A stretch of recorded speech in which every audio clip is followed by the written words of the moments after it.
Hello नमस्कार दोस्तों, मैं रोहित मिश्रा आपके अपने परिवार ट्राई स्टार में स्वागत करता हूं। आप सब लोग कैसे? उम्मीद है आप सब लोग बहुत ही अच्छे होंगे। जैसा कि आपको पता है, मैं मैथ पढ़ाने वाला हूं और मैथ पढ़ाने से पहले मैं मैथ का जो सिलेबस है होता है उसको डिस्कशन करेंगे। इसके बाद में अपनी क्लासेस लगेंगी।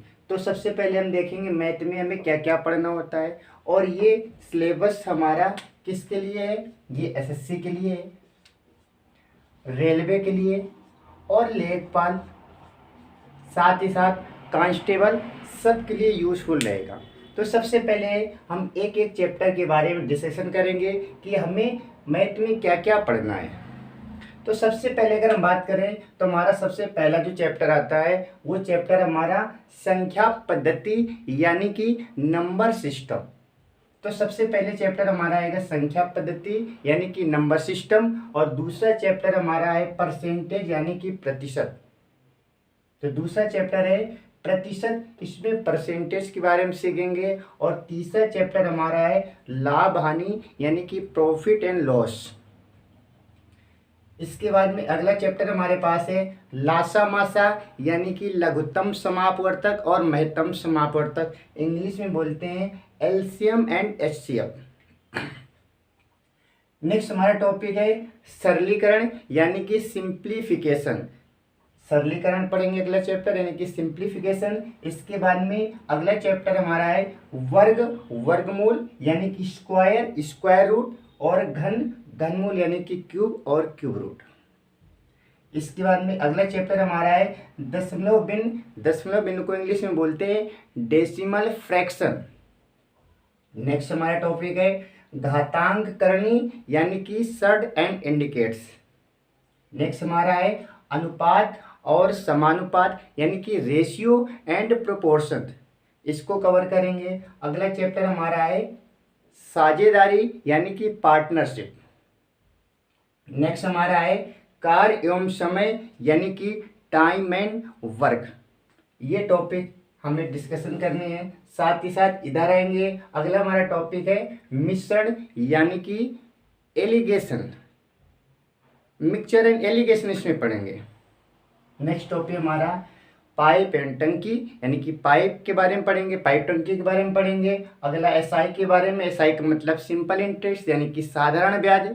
सीआई पढ़ेंगे, सीआई का मतलब कंपाउंड इंटरेस्ट यानी कि चक्रवृद्धि ब्याज पढ़ेंगे। इसके बाद में एज, आयु संबंधी जो क्वेश्चन आते हैं, एज संबंधी जो क्वेश्चन होते हैं उसको पढ़ेंगे। साथ ही साथ अगला टॉपिक हमारा है औसत यानी कि एवरेज के बारे में पढ़ना है। नेक्स्ट टॉपिक हमारा एसटीडी यानी कि स्पीड, टाइम एंड डिस्टेंस, चाल, समय और दूरी।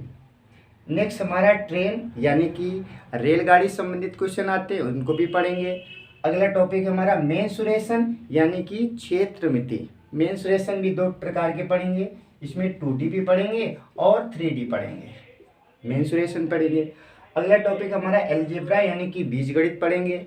नेक्स्ट टॉपिक है ट्रिगो यानी कि ट्रिग्नोमेट्री यानी कि त्रिकोणमिति पढ़ना है इसमें। इसी में हाइट एंड डिस्टेंस को भी पढ़ेंगे। अगला टॉपिक है हमारा ज्योमेट्री यानी कि ज्यामिति को पढ़ना है। नेक्स्ट है स्टैटिक्स यानी कि हमें जिसमें पढ़ना होता है मीन, मोड, मीडियन, क्या पढ़ना होता है इसमें माध्यिका, माध्य, बहुलक, ये सब कुछ इसमें पढ़ेंगे। नेक्स्ट इसके बाद में डीआई भी पूछा जाता है। डीआई में जिसे पाई चार्ट के क्वेश्चन आते हैं, बार चार्ट के क्वेश्चन आते हैं, इसको इस पर डिस्कशन करेंगे। साथ ही साथ ये टॉपिक तो सब में आते हैं और ये टॉपिक स्पेशली हम पढ़ेंगे किसके लिए, लेखपाल के लिए। तो लेखपाल में समीकरण पढ़ेंगे, जैसे द्विघात समीकरण हो गया, युगपत समीकरण हो गया, गुणनखंड पढ़ेंगे, इसको हम क्या बोलते हैं, इक्वेशन बोलते हैं। इंग्लिश में इक्वेशन बोलते हैं, हिंदी में बोलते हैं समीकरण। नेक्स्ट है गुणनखंड यानी कि गुणनखंड के बारे में पढ़ेंगे। फैक्टर, इंग्लिश में बोलते हैं फैक्टर। तो बेसिकली हमारे पास ये टॉपिक है, इन सबको हमें क्या करना है, एक एक करके डिस्कशन करेंगे, एक एक करके पढ़ेंगे। और इसके अलावा जो भी क्वेश्चन बचते हैं वो विविध में आ जाएंगे। लेकिन हमारे पास ये सिलेबस होता है किसी भी वनडे एग्जाम के लिए, किसी भी स्टेट एग्जाम के लिए ये टॉपिक हमें पढ़ने ही होते हैं। ठीक है, तो दोस्तों इस वीडियो को ज़्यादा लंबी नहीं करेंगे क्योंकि ये सिलेबस डिस्कशन करना था, तो इस वीडियो को ज़्यादा लंबी नहीं करेंगे। उम्मीद है ये सिलेबस समझ आ गया होगा और आपको पता भी होगा कि हमारा सिलेबस मोस्टली इतना ही होता है और इस सिलेबस को हम बारीकी से सीखेंगे, बेसिक से एडवांस सीखेंगे, छोटी छोटी बातों को सीखेंगे और बहुत अच्छे लेवल यानी कि शुरुआत बिल्कुल बेसिक से करेंगे और हाई लेवल तक पढ़ेंगे।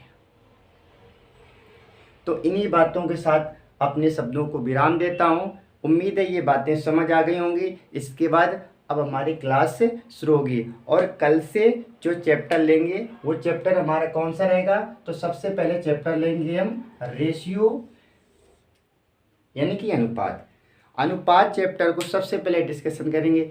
ये चैप्टर पहले क्यों लेंगे, क्योंकि रेशियो एक ऐसा चैप्टर है कि ये सब में काम आता है। जितने भी हमारे टॉपिक हैं सब में कहीं ना कहीं रेशियो का एक अपना अलग से यूज होता है, इसलिए रेशियो को हम सबसे पहले उठाएंगे, इसके बाद में सारे टॉपिक पढ़ेंगे।